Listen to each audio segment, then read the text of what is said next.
हरे कृष्णा। ओम नमः शिवाय। जय हनुमान जी अंजनी पुत्र महाबली हनुमान की जय। आज मंगलवार के दिन सुनिए पौराणिक एवं प्रचलित संपूर्ण कथा आरती। इस कथा के सुनने से भगवान हनुमान जी मनवांछित फल की प्राप्ति होती है। तो बोलिए हनुमान अंजनी पुत्र महाबली हनुमान की जय। एक समय की बात है, एक ब्राह्मण दंपति की कोई संतान नहीं थी, जिस कारण वह वैधहीन थे। एक समय ब्राह्मण वन में हनुमान जी की पूजा के लिए गए थे। वहां उन्होंने पूजा के साथ महावीर जी की एक पुत्र की कामना किए। घर पर उनकी स्त्री भी पुत्र की प्राप्ति के लिए मंगलवार का व्रत किया करती थी। वह मंगलवार के दिन व्रत में अंत में हनुमान जी को भोग लगाकर स्वयं भी भोजन करते थे। एक बार व्रत के दिन हनुमान जी न भोजन न बना पाई, न ही हनुमान जी को भोग लगा सकी। उन्होंने प्रण लिया कि वह अगले मंगलवार को हनुमान जी के भोग लगाकर ही भोजन करेंगे। वह भूखी प्यासी 6 दिन तक पीड़ित रही। मंगलवार के दिन उन्होंने बेहोश हो गए। हनुमान जी उनकी निष्ठा और लगन की देखकर प्रसन्न हुए। उन्होंने आशीर्वाद रूप में ब्राह्मणी को एक पुत्र दिए और कहा कि यह तुम्हारी बहुत सेवा करेगा। बालक को पाकर ब्राह्मणी अत्यधिक प्रसन्न हुई। उन्होंने बालक का नाम मंगल रखा। कुछ समय उपरांत जब ब्राह्मण आए तो बालक को देखकर पूछा, यह कौन है? पत्नी बोली कि मंगलवार का व्रत के प्रसन्न होकर हनुमान जी हमें यह बालक दिए थे। ब्राह्मण को अपनी पत्नी पर बात पर विश्वास नहीं हुआ। एक दिन मौका देखकर ब्राह्मण ने बालक को कुएं में गिरा दिया। घर पर लौटने पर ब्राह्मणी ने पूछा कि मंगल कहाँ है? तब पीछे से मंगल मुस्कुराकर आया। उस पर आपस देखकर ब्राह्मण आश्चर्यचकित हो गए। रात में हनुमान जी उसे अपने स्वप्न में दर्शन दिए और बताए कि यह पुत्र उसे उन्होंने ही दिए हैं। ब्राह्मण वह सत्य जानकर बहुत खुश हुए। इसके बाद ब्राह्मण ब्राह्मणी दंपति प्रत्येक मंगलवार को व्रत करने लगे। जो मनुष्य मंगलवार का व्रत करता है और कथा पढ़ता एवं सुनता है और निश्चय से ही व्रत रखता है, उन्हें हनुमान जी की कृपा से सब कष्ट दूर होकर सुख सौभाग्य की प्राप्ति होती है और हनुमान जी की दया पाकर वैकुंठ धाम में जाते कहे। एक बार नैमिषारण्य तीर्थ में 88,000 मुनि एकत्रित होकर सूत जी से पूछने लगे, हे महामुनि, आपने अनेक पुराणों की कथा सुनाई है, अब कृपा करके हमें ऐसा व्रत और उनकी कथा बताइए जिनके करने से संतान की प्राप्ति हो तथा मनुष्य के रोग शोक अग्नि श्राप दुख इत्यादि से भय दूर हो जाए। कलयुग में सभी जीवों की आयु बहुत कम है। इस पर यदि उन्हें रोग चिता से कष्ट लगने लगे तो फिर हरि विष्णु की चरण में अपना ध्यान कैसे लगा सकता है? सूत जी कहे, हे मुनि, आपने लोक कल्याण के लिए बहुत ही उत्तम बात पूछे हैं। एक बार युधिष्ठिर ने भगवान श्री कृष्ण से लोक कल्याण के लिए ही यही प्रश्न किए थे। जब भगवान श्री कृष्ण और युधिष्ठिर के संवाद में आपके सामना कहता हूँ, ध्यान देकर सुनिए। एक बार हस्तिनापुर में राजसभा में योगराज श्री कृष्ण बैठे हुए थे। तब युधिष्ठिर ने भगवान श्री कृष्ण से प्रश्न किए, हे प्रभु नंदन गोविंद, आपने मुझे अनेक कथा सुनाई है, आज कृपा करके कोई ऐसा व्रत और कथा सुनाइए जिसके करने से मनुष्य रोग चिंता तथा भय से मुक्त हो तथा उसे पुत्र की प्राप्ति हो। हे प्रभु, बिना पुत्र के मनुष्य का जीवन व्यर्थ है, यह नरगामी होती है। पुत्र के बिना मनुष्य के तीर्थ से छुटकारा कभी नहीं हो सकता है और न ही पुण्य नरक में उद्धार हो सकता है। अतः पुत्रदायक व्रत आप बताइए। भगवान श्री कृष्ण कहे, हे राजन, एक बार एक प्राचीन इतिहास सुनाता हूँ, आप उसे ध्यानपूर्वक सुनिए। कुंडलपुर नामक एक नगर था। नगर में नंदन नामक एक बुद्धिमान ब्राह्मण रहता था। उनका गुजारा जैसे तैसे चल जाता था, परंतु बहुत ही दुखी रहता था क्योंकि उसे कोई संतान नहीं थी।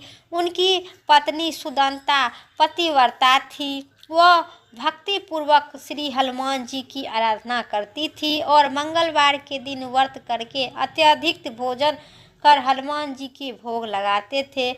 बाद में स्वयं भोजन करती थी। एक मंगलवार का गृह काज के अधिक के कारण वह हनुमान जी की भोग लगाना न भूल गई। इसी पर उस बहुत ही दुखी हुई। उसने स्वयं भी भोजन नहीं की। प्रण की कि अब मैं अगले मंगलवार को हनुमान जी को भोग लगाकर ही अन्न जल ग्रहण करूंगी।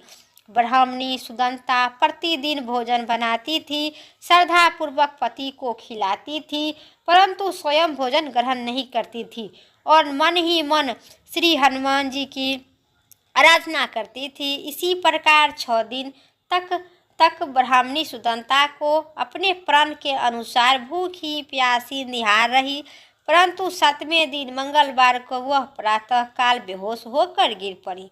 सुदंता की इस असीम भक्ति से हनुमान जी बहुत प्रसन्न हुए और उनके सन्मुख प्रकट हुई। बोला, सुदंता, मैं तेरी भक्ति से बहुत प्रसन्न हूँ, तू उठ और वर मांग। सुदंता ने अपने आराधना देव इष्ट देव श्री हनुमान जी को अपने समक्ष पाकर आनंद से विरह को उनके चरण में गिर पड़ी और हे प्रभु, मेरे कोई संतान नहीं है, कृपा करके मुझे संतान प्रदान करे।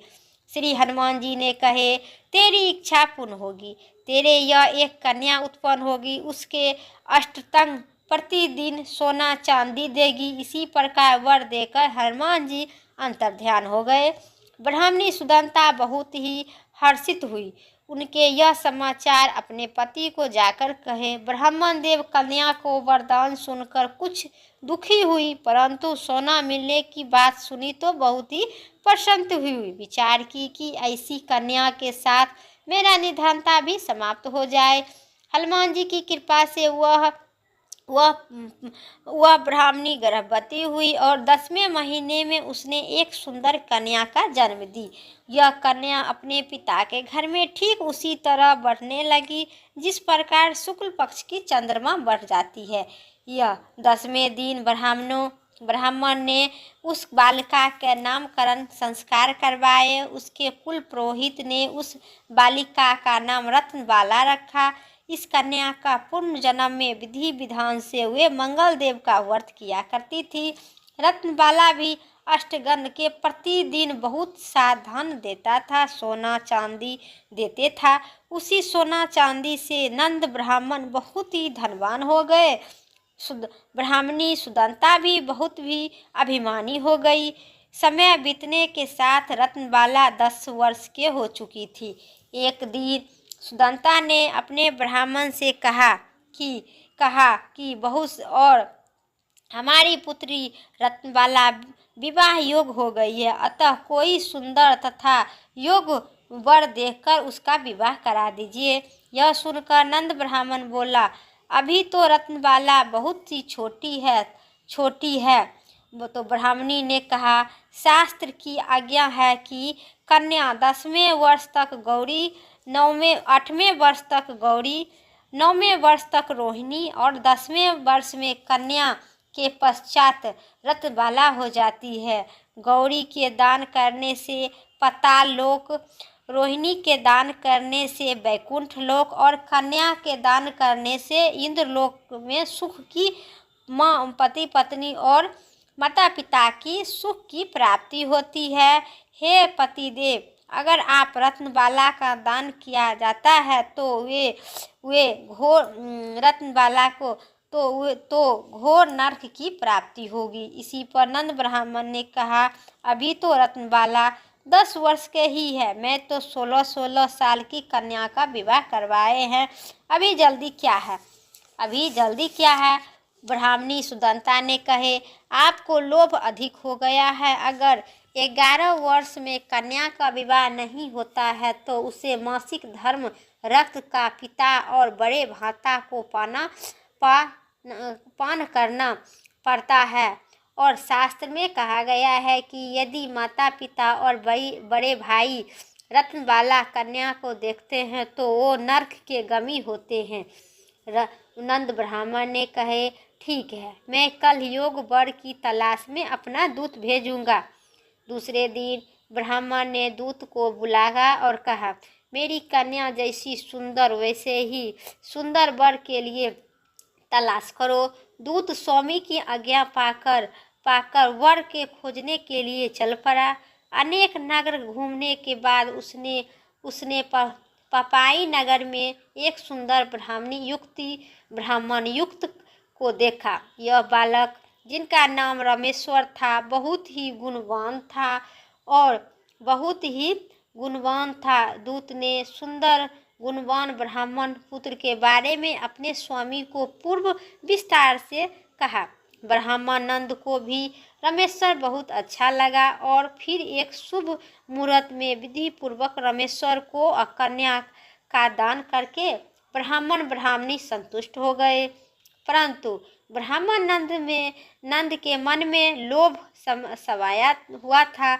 उसने रत्नबाला को कन्या दान तो कर दिया था, परंतु वह बहुत ही खिलाफ था। उसे विचार किया कि रत्नबाला जब ससुराल चली जाएगी, इससे जो सोना मुझे मिलता है वह आगे नहीं मिलेगा। मेरे पास तो जो धन था, कुछ तो इसके विवाह में खर्च हो जाएंगे और जो कुछ शेष बचेगा वह तो कुछ दिन में के पश्चात समाप्त हो जाएगा। मैं इनका विवाह करके बड़ी ही भूल की हूँ। इसके विचार किया कि अब कोई ऐसा उपाय करूँगी जो रत्नबाला मेरे घर में ही बनी रहेगी। लोभ रूपी राक्षस ब्राह्मण नंद के मस्तक पर छाया रहा था। रात भर सैया पर बेचैनी से करवट बदल रहे थे। बदलते उसने एक चाकू का निर्माण किया। उसने विचार किया कि रत्नबाला का पति रमेश्वर उसे अपने घर वापस ले जा रहा होगा, तो वह मार्ग में उनका वध करवा देंगे और अपनी पुत्री को अपने घर वापस ले आएंगे, जिससे नियमित रूप से उसे सोना भी मिलता रहेगा और समाज में कोई मनुष्य उसे दोष भी नहीं दे सकता है। प्रातः काल हुआ। नंद ब्राह्मण और उनकी पत्नी सुदंता अपने जमाता तथा पुत्री के बहुत सारा धन देकर विदा किया। रमेश्वर अपनी पत्नी रत्नबाला को लेकर अपने नगर को तरफ चले गए। ब्राह्मण नंद ने महालोभ के भूत में पाप पुण्य के विचार भी भूल चुका था। अपने भयभीत चाकू का निर्माण करके कार्य रूपी देने के लिए उसने अपने दूत को मार्ग में अपने जमाता का वध करने के लिए पहले से ही भेज दिया था। दूत का मार्ग में छिपकर बैठ गया और जैसे ही रमेश्वर उसके पीछे स्थान पर पहुंचा, ब्राह्मण के दूत ने स्वामी के आज्ञा का पालन करते हुए रमेश्वर का वध कर दिया। इसके पश्चात यह समाचार ब्राह्मण तक पहुंचा तो अपने जमाता के वध का समाचार का प्राप्त कर नंद ब्राह्मण उस स्थान पर पहुंचा और रुदन करते रहे। अपनी पुत्री से बोले, पुत्री, मार्ग में लुटेरे ने तेरे पति का वध कर दिया है। भगवान की इच्छा के आगे किसी को कोई बस नहीं चलता है। अब तू घर चल, वहाँ रहकर शेष जीवन व्यतीत करना। जो भाग में लिखा होगा वही होता है लेकिन होगा। और अपने पति की काल मृत्यु के रत्नबाला बहुत दुखी हुई थी। करुणा रुदन से रुद रही थी और वह अपने पिता से बोली, हे पिताजी, इस संसार में मैं इस स्त्री का पति नहीं हूँ जिनका जीना व्यर्थ है। मैं अपने पति के साथ ही अपने शरीर जला दूंगी और सती होकर अपने इस जन्म को माता पिता के नाम के साथ सास ससुर का के यश फैलाऊंगी। यह ब्राह्मण नंद अपनी पुत्री रत्नबाला के वचन को सुनकर अबक रह गया। वह विचार करने लगा, मैंने व्यर्थ में ही जमाता का वध अपने सिर पर लिया है। रत्नबाला अपने पति के साथ अपने प्राण त्यागने के तैयार है। मेरे तो दोनों तरफ का मार्ग हो गया, धन तो अब मिलेगा नहीं। जमाता का वध का पाप फलस्वरूप यमुना भी भुगते पड़ेगी। यह सोचकर बहुत दुखी हुई। रामेश्वर की चिता रचाई गई। रत्नबाला सती होने की इच्छा से अपनी पति का सिर अपनी गोद में रखकर चिता में बैठ गई। जैसे ही रामेश्वर की चिता में आग लगी वैसे ही प्रसन्न होकर मंगलदेव प्रकट हुए और बोले, हे रत्नबाला, तेरी पति भक्ति से बहुत ही प्रसन्न हूँ, तू वर मांग। रत्नबाला अपने पति का जीवन दान मांगा। मंगलदेव ने रत्नबाला का तेरा पति अजर अमर है, यह बड़ा विधान भी होगा। इसके अतिरिक्त तेरी इच्छा हो वह वर मांग। रत्नबाला ने कहे, हे ग्रह की स्वामी, यदि आप मुझ पर प्रसन्न है तो यह वचन वरदान दीजिए कि जो भी मनुष्य मंगल व्रत के दिन प्रातः काल लाल पुष्प लाल चंदन से पूजा करके आपका स्मरण करे, उसे रोग शोक न हो, व्यंजनों से भी कभी विमुग्ध न हो, श्राप अग्नि तथा शत्रु का भय न हो। जो स्त्री मंगलवार का व्रत करे वह कभी विधवा न हो। मंगलदेव तथास्तु कहे, ऐसा ही होगा। अगर यह अर्धांगिनी हो गए हैं तो मंगलदेव की कृपा से रामेश्वर के जीवित होकर उठ गया। रत्नबाला अपने पति को पुनः प्राप्त कर बहुत प्रसन्न हुई। रामेश्वर अपनी पत्नी को लेकर अपने नगर चले गए।